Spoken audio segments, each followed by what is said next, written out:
میرے نبی پاک صلی اللہ علیہ وسلم کا فرمان ہے، مصطفیٰ کریم نے فرمایا تو رب کی رضا کے لیے جھک جا، تو اللہ کے لیے جھک جا، رب تجھے عزت عطا فرما دے گا۔ تو توحید کا پہلا سبق یہ ہے کہ اللہ کے سامنے جھکنا ہے، کسی اور کے سامنے۔ معین الملت والدین عطا رسول ہند الولی حضرت خواجہ معین الدین چشتی اجمیری رحمت اللہ تعالی علیہ فرماتے میں حج کے لیے گیا، جب میں مینا مزدلفہ عرفات میں گیا تو ایک آدمی کو میں نے لبیک کہتے دیکھا۔ عقیدہ مسلمان کا رب ایک ہے، میرا رب ایک ہے، میرا رب ایک ہے، میرا مالک ایک ہے، وحدہ لا شریک ایک ہے میرا اللہ۔ فرماتے میں نے اس شخص کو دیکھا لبیک لبیک لبیک پکارتا، وہ آدمی جب لبیک کہتا تو جواب آتا لا لبیک، تو غیر حاضر ہے، پھر کہتا میں حاضر ہوں، پھر آواز آتی تو غیر حاضر ہے۔ حضرت خواجہ معین الدین اجمیری علیہ رحمہ فرماتے میں نے مجمع سے بازو پکڑ کے باہر نکالا، میں نے کہا بھائی تجھے پتا ہے جب تو لبیک کہتا ہے تو جواب آتا ہے لا لبیک، تو غیر حاضر ہے، تجھے پتا ہے؟ اب فرماتے وہ رو پڑا، کہنے لگا معین الدین مجھے پتا ہے۔ میں نے کہا اچھا؟ کہنے لگا حضور 24 سال بیت گئے، میں ہر سال حج کرنے آتا ہوں،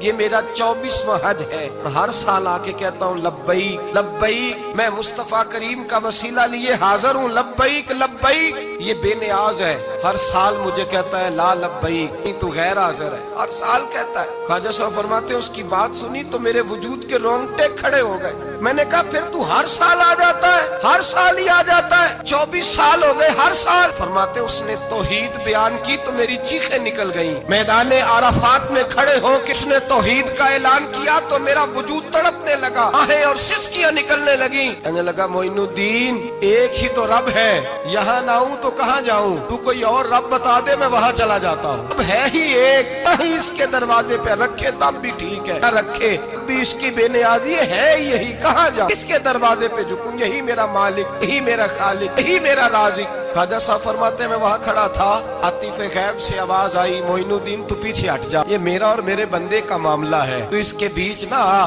اگر میں نے ایک دفعہ بھی کہہ دیا کہ تو حاضر ہے تو یہ اگلے سال آئے گا نہیں، مجھے اس کا آنا پسند ہی بڑا ہے، 24 سال ہو گئے، اس کا بھی حج قبول فرمایا ہے، اس کی لبیک کی برکت سے قبول فرمایا۔ بھائی یاد رکھیں اور سمجھیں، توحید یہ ہے کہ میں تیرا ہوں، اے اللہ میں مالک میں تیرا ہوں، میں کدھر جاؤں؟ میرے اعلیٰ حضرت فاضل بریلوی رحمت اللہ علیہ کے والد گرامی خوبصورت بات فرماتے مجھے دعا مانگنے کا طریقہ میری بیوی نے سکھایا۔ حضرت کس طرح؟ فرمانے لگے ایک دن مجھے اس نے کوئی کام کہا، کوئی ضرورت گھر کی بتائی، تو میں نے کہا میرے پاس پیسے نہیں ہیں، کچھ دنوں میں دے دوں گا، عورتوں کا مزاج ہوتا ہے گھر کے کام انہوں نے بتانے ہوتے۔ 2-4 دن کے بعد کہنے لگی حضرت ایک کام کہا تھا، فرمانے لگی ابھی جیب میں پیسے نہیں ہیں، ذرا آتے ہیں تو کچھ کر دیتا۔ 2-4 دن کے بعد پھر عرض کرتی حضور وہ میں نے کچھ گزارش کی تھی، فرماتے مجھے غصہ آیا، ناراض ہوا، میں نے کہا تو بار بار کہتی رہتی ہے، تجھے بتایا تو ہے ابھی میرے پاس پیسے نہیں، کہیں سے آتے ہیں تو دے دوں گا۔ فرماتے جب میں نے جھڑکا تو وہ بھلی مانس رو پڑی، اور رو کر کے اس نے لفظ کہے تو مجھے رب کریم کی